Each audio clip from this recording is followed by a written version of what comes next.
Bonjour à tous, j'espère que vous allez bien, je suis ravie de vous retrouver pour cette nouvelle vidéo sur le Petit Point Geek. Aujourd'hui, nous allons reparler du jeu de rôle Vampire la Mascarade, plus précisément de son supplément Camarilla. Pour ceux et celles qui n'auraient pas vu la vidéo sur le livre de base, je vais vous faire un bref résumé de l'univers. Vampire la Mascarade, c'est une gamme de jeux de rôle qui existe depuis un certain temps déjà.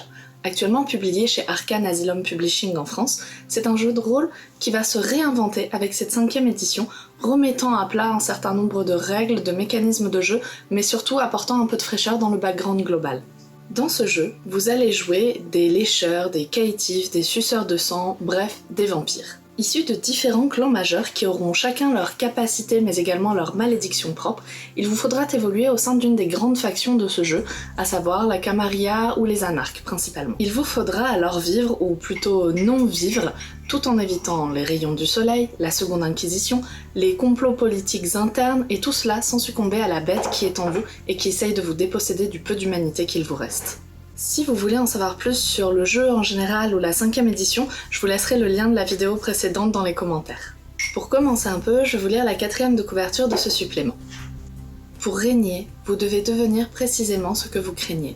Vous devez devenir votre propre monstre. Ce n'est que lorsque vous connaîtrez totalement vos peurs que vous pourrez les contrôler et les retourner contre les autres. Bienvenue dans le guide complet sur la Camarilla, la société la plus terrifiante de l'histoire inconnue. Ce supplément adopte la forme d'une présentation écrite et d'un ensemble de documents rédigés et rassemblés par Victoria H, la célèbre mondaine immortelle, et adressé à vous, son enfant.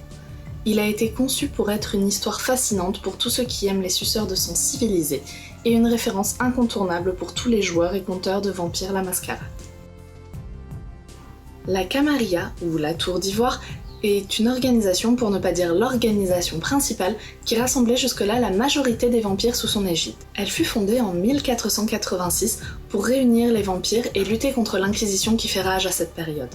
Les vampires qui rejoignent la Camarilla acceptent de se plier à ses lois et de respecter ses règles, la plus importante d'entre toutes étant sans doute la mascarade. La mascarade, c'est tout simplement ce qui fait qu'aucun vampire ne peut dévoiler son existence et son monde aux humains, ni agir de manière à ce que les humains voient qui ils sont. Il en va de leur survie. Rassemblant plusieurs grands clans, qui seront décrits plus tard dans le supplément, elle se veut l'organisation principale du monde des vampires. C'est une organisation stricte et rigide dont le fonctionnement a assez peu changé depuis l'époque médiévale. Elle est faite de titres, de princes, de cours. Le respect des aînés ou des plus gradés que soi est essentiel si vous voulez survivre. Ne vous inquiétez pas, évidemment, le fonctionnement interne est totalement détaillé, les organigrammes, etc. Et bien entendu, tout sera expliqué dans le supplément. Je fais ici une petite parenthèse pour ceux qui connaissent les anciennes versions de Vampire et qui ont une connaissance déjà bien établie de la Camarilla. Ici, elle a bien changé ces dernières années. Sans spoiler dans le détail pour pas vous priver du plaisir de la découverte, le mouvement anarque est maintenant un mouvement à part entière, avec en son sein les gangrels et les brujas, qui ont quitté donc la Camarilla pour de bon. Les trémères, quant à eux, ont essuyé de lourds problèmes et peinent à s'en remettre. Les enjeux ont également changé. L'importance du mouvement anarque est plus présente que jamais, et bien qu'il faille toujours surveiller le sabbat, même s'il est éclaté et occupé actuellement dans le conflit de la guerre de la Géhenne en Orient, tout ça, ce ne sont pas les plus grands dangers. Actuellement, le plus grand danger qui guette les vampires, c'est la Seconde Inquisition. Maintenant qu'on a fait un petit peu le tour global, je vais vous présenter les différents chapitres pour voir exactement ce qui vous attend avec ce supplément.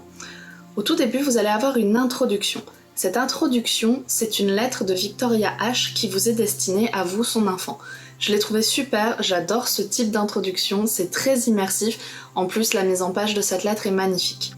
Dans le premier vrai chapitre, Vue du sommet, vous allez avoir une présentation rapide de la Camarilla, de sa hiérarchie principale, ainsi qu'une petite partie sur les relations avec les autres sectes comme les Ashira ou les Anarques. Le chapitre 2, Notre foi, est assez surprenant. En effet, il présente la relation que les vampires peuvent avoir à la religion. Alors, aux religions quand ils étaient humains, de par leur transformation, mais également des religions vampiriques. Car oui, les vampires peuvent croire. C'est une présentation la plupart du temps très académique, mais il y a également une partie que j'ai adorée où on vous narre de manière épique la fondation d'un mythe qui perdure encore de nos jours parmi les vampires. Dans le chapitre Notre mission, vous allez en apprendre un petit peu plus sur le rôle que la Camarilla se donne. Quels sont ses buts et ses lois, mais surtout comment maintenir et comment utiliser la mascarade. C'est une partie tout aussi importante pour les meneurs que pour les joueurs. En effet, vous allez y apprendre les principales lois qui régissent la mascarade et que vous ne devrez pas enfreindre, mais vous allez également apprendre que les lois sont plus ou moins applicables selon les endroits où vous allez vous trouver.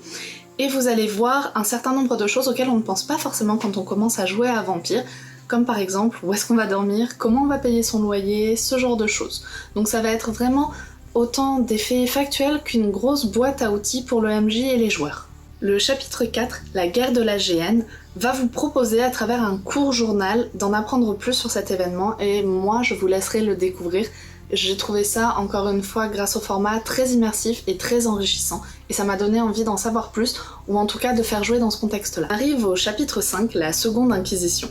Dans ce chapitre, totalement réservé au MJ, vous allez avoir tout ce dont vous avez besoin pour faire jouer en tenant compte de la seconde inquisition. Et après la lecture de ce chapitre, je peux vous garantir que les vampires ont de quoi avoir peur. Le chapitre Loyauté et Ordre va vous expliquer comment vous comporter au sein de la Camarilla.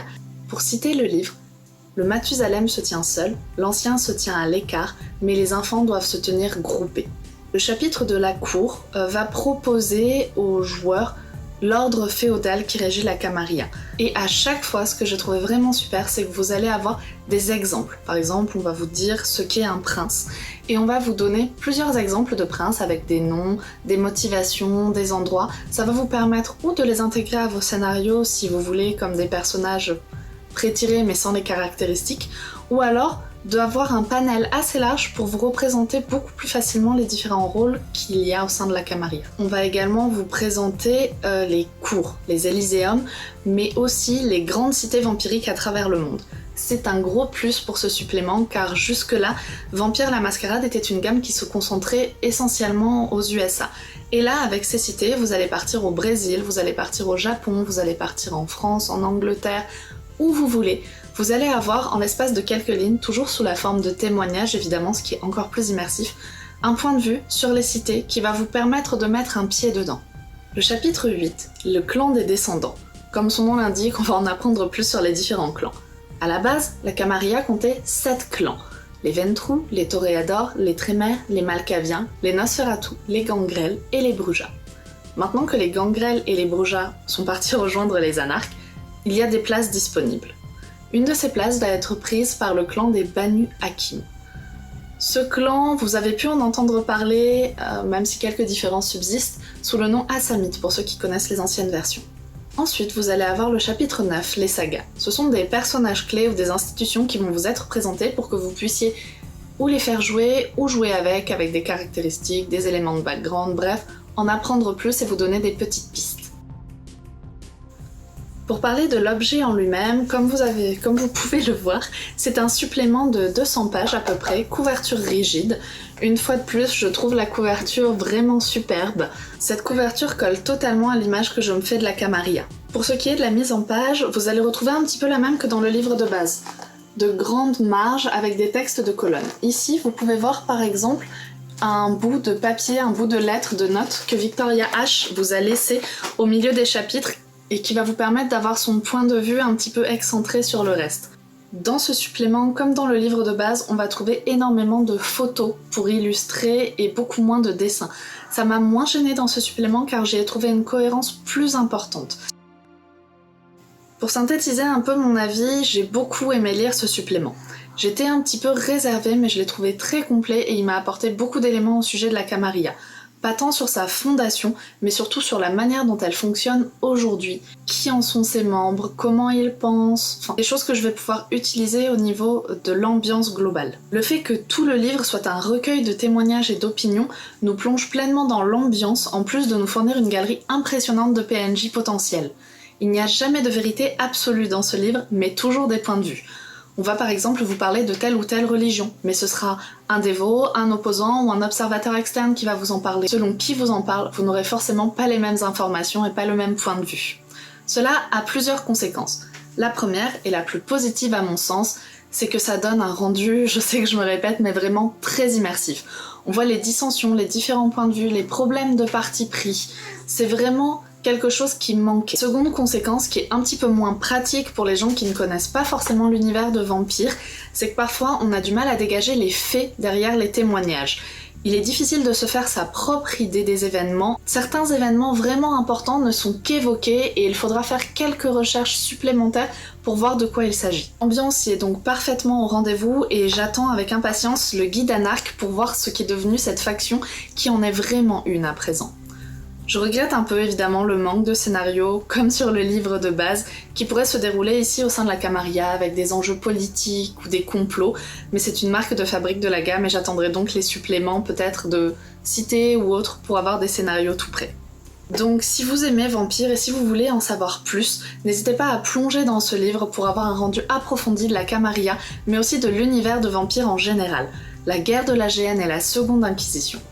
Ce guide pourra enrichir vos parties, fournir des aides de jeu toutes prêtes, notamment à travers les lettres de Victoria H ou les différents témoignages, et présente en plus un bon nombre de cadres de jeu potentiels à vos parties. Que vous ayez déjà lu ce supplément, que vous ayez des questions dessus, n'hésitez pas à me laisser des remarques sous la vidéo, je serai ravie d'échanger avec vous.